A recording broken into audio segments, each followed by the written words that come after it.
የአዲስ ዓመት አቆጣጠርና የአማኞች ምልከታ፣ በታሪክ ፍርጃ ወይስ በአምላክ ምስጋና? ሰላም ጤና ይስጥልኝ።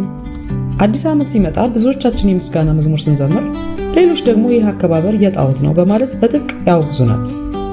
ታዲያ እኛ በአማኞች በታሪክ ፍርጃና በአምላክ ቸርነት መካከል የትኛው ጋር መቆም እንዳለብን ዛሬ ይህንን ጉዳይ በጣም አሳስቦኝ ወደ እናንተ ይዤላችሁ መጥቻለሁ። በአዲስ ኪዳን ብርሃን በጥልቀት እንመረምራለን።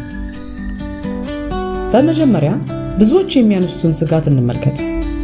የግሪጎሪያን አቆጣጠር የጃንዋሪ ወር ስያሜውን ያገኘው ጃኑስ ከሚባለው ባለ ሁለት ራስ የሮማውያን ጣዖት እንደሆነ ይነገራል። በዚህ ምክንያት አንዳንዶች ይህንን ቀን ማክበር ከጣዖት አምልኮት ጋር መተባበር እንደሆነ ያስባሉ። ዳንኤል ምዕራፍ 7 ከቁጥር 25 ላይ ዘመናትና ሕግን ይለውጣል የተባለው ትንቢት ከዚህ የሮማውያን ሥርዓት ጋር ይያዛል የሚሉ ወገኖችም አሉ። ይህ ጥንቃቄ የሚመነጨው ለአምላክ ካለን ቅናት እንደሆነ መረዳት ይቻላል። ነገር ግን አዲስ ኪዳን አማኝ ይህንን ጉዳይ እንዴት ልንመለከተው ይገባናል? ሐዋርያው ጳውሎስ በአንደኛ ቆሮንቶስ መልእክት ምዕራፍ 10 ከቁጥር 26 ላይ ምድርን በእርሷ የሞላው ሁሉ የጌታ ነው በማለት ይነግረናል። ሮማውያን ቀኑን ቢሰይሙትም ቀኑን ግን አልፈጠሩትም። ጊዜንና ሰዓትን፣ ዘመናትን የፈጠረው እግዚአብሔር ወይም ኤሎሂም ነው። ጳውሎስ ለሮሜ ሰዎች በጻፈው መልእክት ሮሜ ምዕራፍ 14 ከቁጥር 5 እስከ 6 ላይ እንዲህ ይላል፣ ይህ ቀን ከአንድ ቀን ይሻላል ብሎ የሚፈርድ አለ፣ ሌላውም ደግሞ ቀኑ ሁሉ አንድ ነው ብሎ ይፈርዳል። ቀንን የሚያከብር ለጌታ ብሎ ያከብራል።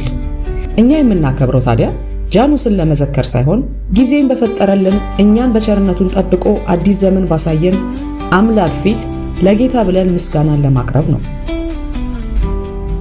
ጃንዋሪ የሚለው ስም ወይም አዲስ ቀን በእኩለ ሌሊት መጀመሩ እኛን ከአምላክ ፍቅር ሊለየን አይችልም። ቆላስይስ ምዕራፍ 2 ከቁጥር 16 ላይ ስለ በዓል ወይም ስለ ወር መባቻ ወይም ስለ ሰንበት ማንም አይፍረድባችሁ ይላል።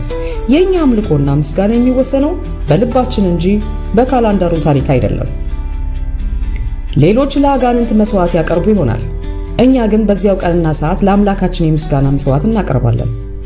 ዓለም አዲስ ዓመትን በስካርና በጭፈራ ሲያሳልፍ፣ እኛ ግን አቤቱ በቸርነትህ ዓመታትን ታጎናጽፋለህ መዝሙር ምዕራፍ 65 ከቁጥር 11። ስለዚህ ወዳጆቼ እንደ መሲሐዊ አማኞች በታሪክ ስህተት ውስጥ ታስረን ከመጨነቅ ይልቅ ሁሉንም ጊዜና ዘመን ለፈጠረው አምላክ ክብር መስጠት ይገባናል። ሌሎችን በጥላቻ ከማየት ይልቅ እኛ የምናከብረው ለጣዖት ሳይሆን አምላካችንን ለማመስገን መሆኑን በየዋህነት እናስረዳ። ያለፈውን ዓመት በሰላም ስላሳለፈን አዲስ ተስፋችንን ለሰጠን የዘመናት ጌታ ክብር ለእርሱ ይሁን።